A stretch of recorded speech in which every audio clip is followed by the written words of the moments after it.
আসসালামু আলাইকুম। আপনারা সবাই কেমন আছেন? আশা করি ভালো আছেন। যে যেখানে আছেন সুস্থ আছেন। আল্লাহ তাআলার অশেষ রহমতে আমরা সবাই ভালো আছি। তো আবারও চলে আসলাম একটি নতুন ব্লগ নিয়ে। এই যে দেখতেই পাচ্ছেন আমি বাজারে যাচ্ছি আজকে সকালবেলা কিছু মাছ কেনাকাটার জন্য। তো মাছগুলি বাহিরে পাঠাবো মেহেদির আব্বুর জন্য। তার জন্য মাছ কিনতে যেতেছি সকালবেলা। আজকে বৃহস্পতিবার। তো আজকে যদি না যাই তাহলে মাছটা পাওয়া যাবে না। এই যে এক ভিখারি চাচা, এই চাচা আয়সা মনে করেন আমার কাছ থেকে টাকা চায় আর আমাকে ভাবি বলে। তো আমি বলি, চাচা আপনাকে আমি চাচা বলি, আপনি আমাকে ভাবি কেন বলেন? আমাকে আপনার ভাবির মতো মনে হয়? কয় হ্যাঁ আমার ভাবির মতোই মনে, মানে অনেক রসিক। তো আয়সাই বলে আমাকে এক গ্লাস ঠান্ডা শরবত দিবেন।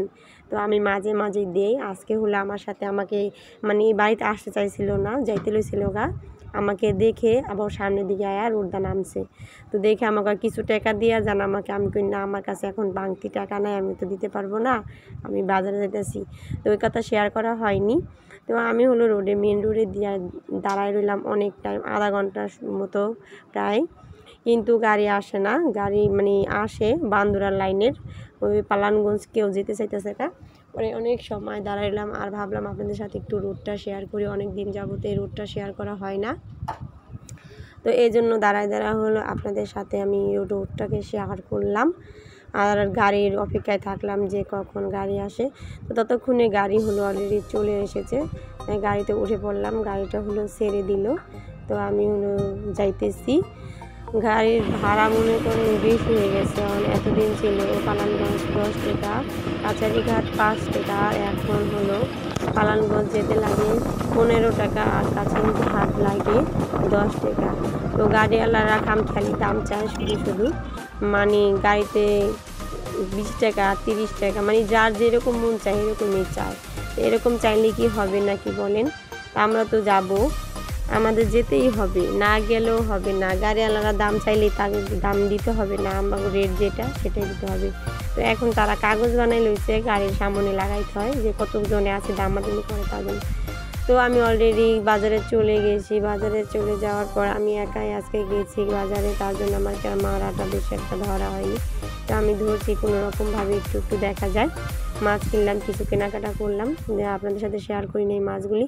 তো গেলাম মেহেদির আব্বু আমরা চাইছে সে আমরা দোকানে, বাজারে কার দোকানে আমরা নেই, মাত্র 2টি দোকানে আমরা পাইছি। তো প্রথমে এই চাচার দোকানে গেছি, যে দেখলাম একটা চামড়া আছে। আমরাটা বেশ একটা সুবিধার মনে হয়েছিলাম। তারপর চাচায় মুন্সি মানুষকে আমি এমনিতে বিশ্বাস করি বেশি। তো মাথায় টুপি, তার জন্য ভাবলাম যে মিশা কথা বলবে না, আমরাটা মনে হয় ভালো হবে। পানির ভিতরে ছিল নাকি, আমরাটা কীরকম একটা গন্ধ লাগে। তো বললো মা আমি মিশা কথা বলি না, তাই তুমি নিয়ে যাও, ভালো না হলে আমাকে কিছু বলো। তো আমি বললাম চাচা মিশা কথা বললেন, আমি তাহলে বকবো। আমাকে বাইসা সে 2 কেজি আমরা দিল, আমি নিয়ে আসলাম। তো আয়সা গাড়ির জন্য আবারও আধা ঘন্টা প্রায় দাঁড়ায় রয়েছি রোদের মধ্যে। দাঁড়ায় থাকে আজকে আমার মাথা ব্যথা হয়ে গেছে। তো গাড়ি পাই না, গাড়িওয়ালাকে বলি কয় রিজার্ভ যাবেন 60 টাকা। আমি কই না তো রিজার্ভ যাবো কেন, রিজার্ভ গেলাম না। তো আসলাম অনেক সময় করে রেড করে। আয়সা আমি এই যে মাছগুলি কলা কিনলাম মেয়ের জন্য, আর মাছগুলি ঢেলে নিচ্ছি কোটার জন্য। তো আজকে অনেক কষ্ট লাগছে এই গুঁড়া মাছ করতে, মাছ করতে অনেক সময় লাগে। তো দেখেন আমি বাজার থেকে কি আনছি। আমরা আনছি 2 কেজি ধনেপাতা আনছি, বিলাতি ধনেপাতা আমার কাছে অনেক ভালো লাগে, আর আমি এগুলি ফালাই না, গাছ বুইনা দেই। আর এই যে ইলিশ মাছ আনছি মেয়ের জন্য, আর একটু বড় সাইজের বাইলার গুঁড়া আনছি আমাদের জন্য। আর এই যে 3 পদের মাছ আনছি মেহেদির আব্বুর জন্য, বাইলার গুঁড়া, কাসকির গুঁড়া আর ইচা মাছ। এগুলি মেহেদির আব্বু খেতে চাইছে। তো এগুলি মেহেদির আব্বুকে দিয়ে দিব। আর মাছটা দে বাবারে, দূর না গন্ধ পাতে এই কার মাছটাকে আমার মেয়ে লাড়তেছে আর বলতেছে যে আদু দিতেছে মাছটাকে, তা শুনতেই পারবেন বলেছে। আমার মেয়ে মাছটাকে লাড়তেছে আর আদু দিতেছে। আর আমি অনেক টাইম লেট করে আসছি, তার জন্য আমার মেয়ে আসার পরে একটা চুমু দিল আর বললো কি যেন বললো, বুঝতে পারলাম না। আমি বললাম যে আমাকে তুমি অনেক দিন ধরে দেখো না। এই যে আমি মাছটি ঢেলে নিচ্ছি, ইসা মাছগুলি। আর যে সব মাছে আস্তে আস্তে ঢেলে নিব। তো মেয়ে হলো আমার সাথে মাছ লাড়তেছে, আগামীতে মাছ কাটবে। তো আমি এখন ইলিশ মাছটা কেটে রাখতেছি, মানে ছিলতেছি। ইলিশ মাছ হলো নরম হয়ে যায় তাড়াতাড়ি, তার জন্য ভাবলাম আঁশটা ছুরিয়ে নিই, ছিলে নিয়ে তারপরে হলো ফ্রিজে রেখে দিব। তো আমি পিস করে রেখেছি আমার মেয়ের জন্য, তার জন্য মানে প্রতিদিন এই এক টুকরা 2 টুকরা বের করতে হয়। মেয়ে হলো ইলিশ মাছ ভাজা দিয়ে ভাত খেতে পছন্দ করে, তো মালিশটা ভেজে দিলে দুটো ভাত খায়, নয়তো খায় না। তার জন্য পিস করছি। এটা হলো আপনাদের সাথে শেয়ার করা হয় নাই, ছেলে হলো ঘরে আয়সা পড়ছিল আর ক্যামেরাটা অন করে নাই তার জন্য। তো আমি মাছের আঁশটা ছিলতেছি, দেখতে থাকেন। তারপরে হলো এই যে আমি চিংড়ি মাছগুলিকে চিংড়ি মাছটা ধুয়ে রেখে দিলাম। চিংড়ি মাছটা ধুইতে আছে আর কি, ভালো করে পরিষ্কার না করে ধুইলে হলো চিংড়ি মাছের ভিতরে একটা ময়লা থাকে, তো ভালো করে পরিষ্কার করে ধুয়ে হলো চিংড়ি মাছটাকে করতে হয়।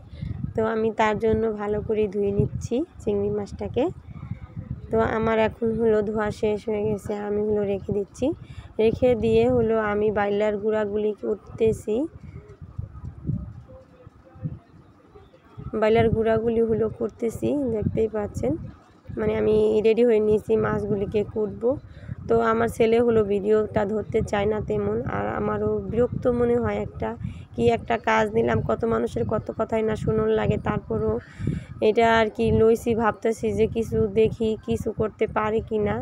তো যতটুকু পারি সম্ভবত আপনাদের সাথে আমি শেয়ার করি। তো আমার বিরক্ত লাগে, আবার কিছু সময় ভালো লাগে না, তখন ভিডিও দিতে ইচ্ছেও হয় না, ভিডিও করতেও মন চায় না।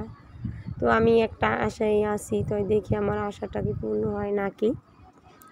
যে কোনো মানুষে যে কোনো কাজ করে যে কোনো একটা স্বার্থ নিয়ে, তো মানুষ কিছু বলে এটাতে আমার যায় আসে না। তো আমি মাছগুলিকে করতেছি, দেখতেই পাচ্ছেন। আমি তো করতেছি না, সরি, আমার যে একটা ননদ আছে, সেই ননদে বললো ভাবি আমি তোমাকে মাছ করতে দেবো, ওই পারে না। দেখেন একটা মাছ করতে আধা ঘন্টা লাগে যেতেছে। তো আর একটু শখ জাগছে ওই একটু কুটবো, তার জন্য ভাবলাম যে নেও কুটো। মনে হয় 2-3টা মাছ কুটে হরণ হয়ে গেছে, পারে না আর কি, মানে ছোটো তো তার জন্য শখ জাগে। তাও যে আমি শখ, আমার সাথে অনেক কিছু আবদার করে ওই আয়সা, তো আমি দেই, নেও করো, চেষ্টা করো, দেখো পারো কি না।